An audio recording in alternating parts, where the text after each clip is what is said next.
Custom SKUs are great to use in your business to see how well a store is performing, how well a sourcing type is performing, and how well a sourcing method or a sourcing VA within your business is actually performing. And it also serves as a reference point in showing you very clearly as a code what you've paid for the product, when you actually bought the product, so that you can quickly determine when you're reviewing your sales and also doing your replenishment process and also managing your inventory. And within this video, we're going to dig deeper into custom SKUs, so understanding why we use them, how to use them within your business.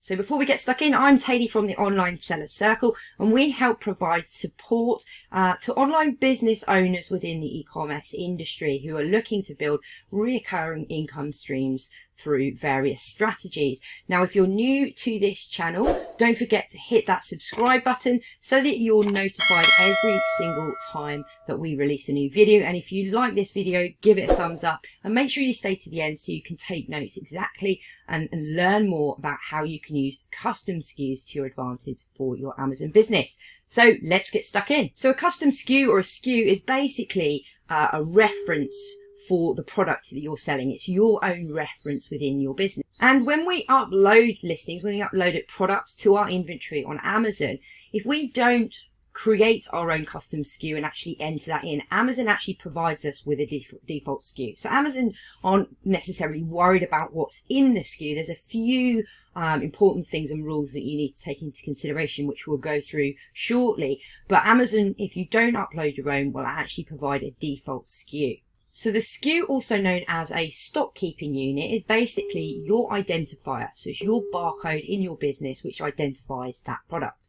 And by creating your own unique custom SKU for every listing that you put within your inventory and you go on to sell, it's really, really useful and really, really important because you can put information about that particular product into that SKU. For example, you can use short codes. So you could add the store name, so where you specifically found that product from. So a store name. So for example, if you found the product and you were purchasing it from Tesco's, you could then use a short code for that store. So TES as the code for Tesco's within the SKU. It's also recommended to add the price, so the price that you paid, now without the special character of the euro or the pound sign or the dollar sign. So if you paid $20.99, you would then enter in 20.99 into the SKU. It's also advisable to add the sourcing type. So were you doing OA, were you doing RA, were you doing wholesale? Now, online arbitrage is OA, RA is a retail arbitrage or wholesale. So you can actually identify at a later date when the orders start coming in and you're looking at that SKU, you can see whether what store you used to purchase it, how much you paid, and also the type of sourcing that you use to find that product. In addition to that, you might also want to add the method of sourcing. So this might be a short code for reverse search on Amazon, or it could be manual sourcing, so MS, or it could also be it comes specifically from a method and a particular sourcing VA within your business. So you want to be adding short codes as reference points so you can identify this information when the product sells, but also when you're also managing your inventory at a later date. Now, this is the main information that you want to have within your custom SKUs. So when you are checking your orders, your sales that are coming in, you can very quickly identify, the source, the price, the date of purchase is really, really important to see how quickly you went from buying that stock to it actually then selling on Amazon. And obviously you can then identify and dig deeper and understand, okay, well, the orders that have come in the last 7 days, how many were in reference to, let's say, a deal service that you're using, or how many came in under a particular sourcing VA that's working for you in your business, because you can start to then monitor and see how well each of those types and also each of those methods are actually working for you. Now, when we create and add a new product listing to Amazon, we are obviously going to go, if you're listing individually, you're going to go to add catalog, like we can see here. You're going to enter in the ASIN and then you'll list the product. Now, here is where you will see on this next page where you can add in your custom SKU. Now, if you were to leave this blank and fill in the rest of the details and then go to the next page, Amazon will by default just auto generate their own SKU for you that you can utilize. But this is where you, in this field, where you want to add in your information and put your custom SKU in. So it's attributed to that listing that you're creating that will then go live once your stock is at the fulfillment center. Now, if you're bulk uploading your listings, which is recommended to save time, you would simply add the custom SKUs next to each row on the row of the product. And remember that each listing that you're going to bulk upload within that bulk upload file, that document to Amazon, is going to have its own unique custom SKU. So make sure you get those correct as well. Now, you might be thinking, well, it's a lot of manual work to, type into my purchasing sheet or into Amazon or into that bulk uploader file, each individual custom SKU, taking that information from your purchasing sheet. And actually, you don't need to do that, because once you add your products to your purchasing sheet, you can have a column called custom SKU within that actually has a formula that pulls all the information in from the other columns, so that then it automatically creates based on the formula your custom SKU for you. So it would take the code for the source, so the code for the website or the retailer that you are actually purchasing from, the price that you are paying per unit, the type of sourcing, so whether it was OA, RA, wholesale, for example, and also the method as well, and the date of purchase. So it's a massive time saver to have this formula working for you in your purchasing sheet, so you don't have to do the manual, laborious task of having to create that yourself. And here we can see an example of some custom SKUs inside a purchasing sheet. Now, you'll notice that the information is already in there in terms of the source, the type, the date, the amount we paid, and the method. And you can then see the SKU that's been auto-created at the end that represents the information for that particular product. Now, one thing that is very, very important to note is that Amazon cannot cope with special characters that are in SKUs. So make sure when you create your formula for your purchasing sheet that you don't include any special characters or formulas such as the and sign, commas, or a pound sign or a currency sign. I would avoid adding or utilizing special characters, because it's not only Amazon that it will cause issues for, it's also specific apps and software that you might be using within your business as well. Now, I always get asked the question, what happens if I've purchased a batch of products and they're live and they're still selling, I've still got stock in Amazon, and they're using let's say SKU XYZ, and then I'm replenishing that order again. I'm buying another batch and I'm wanting to send that into Amazon. Do I utilize the same listing SKU, or do I create a new SKU?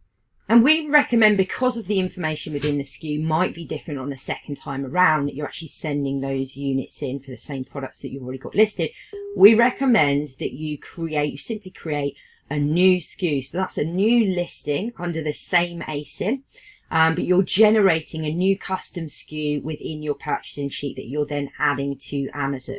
Why do we do this? Because the new batch that you are going to be purchasing might be different in terms of purchase price, or you might want to sell it slightly higher or lower the second time around for this new batch that you're sending in.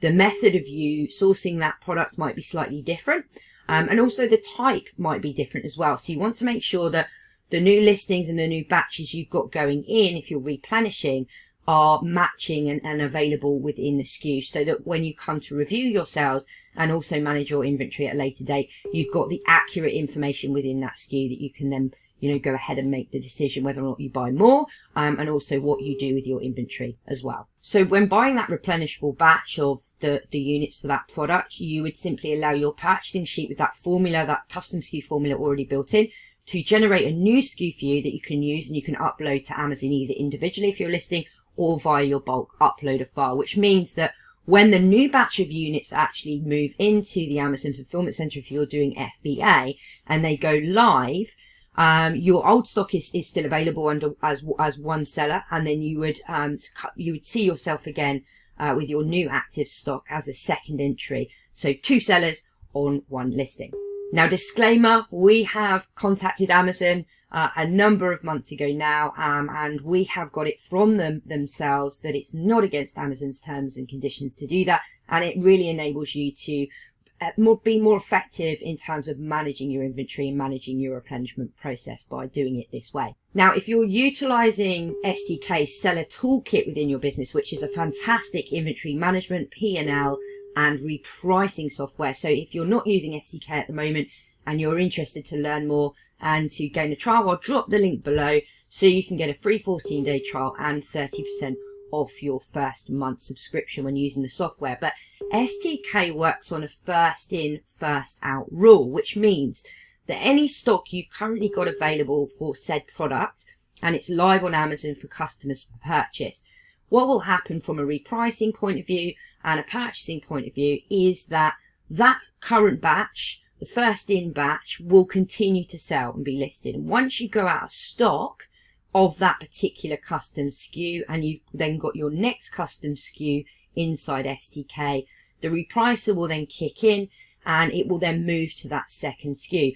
Now, the really important thing here is that your first SKU, let's say it was SKU 1, 2, 3, 4, might not be the same in terms of purchase price or sell for price or even store or method than the second SKU that you're sending in for replen. So if you're doing regular orders of, let's say, a number of different product lines, but you're doing repeat orders every single week or every single month because you want to remain in stock, you're going to have different SKUs and different information for those products. So same ASIN, it's the same listing, but it's a different SKU.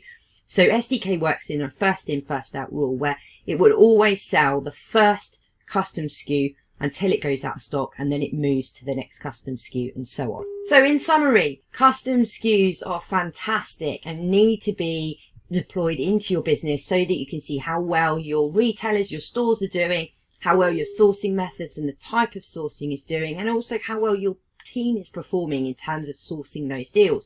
And they also serve as a great reference point for you to really kind of quickly analyze, how much you bought the product for, when you purchased it in relation to those sales, and all the other key information that you're going to put in that custom SKU. Now, you can create listings for each different SKU that you're adding in, so new units you're adding of the same product.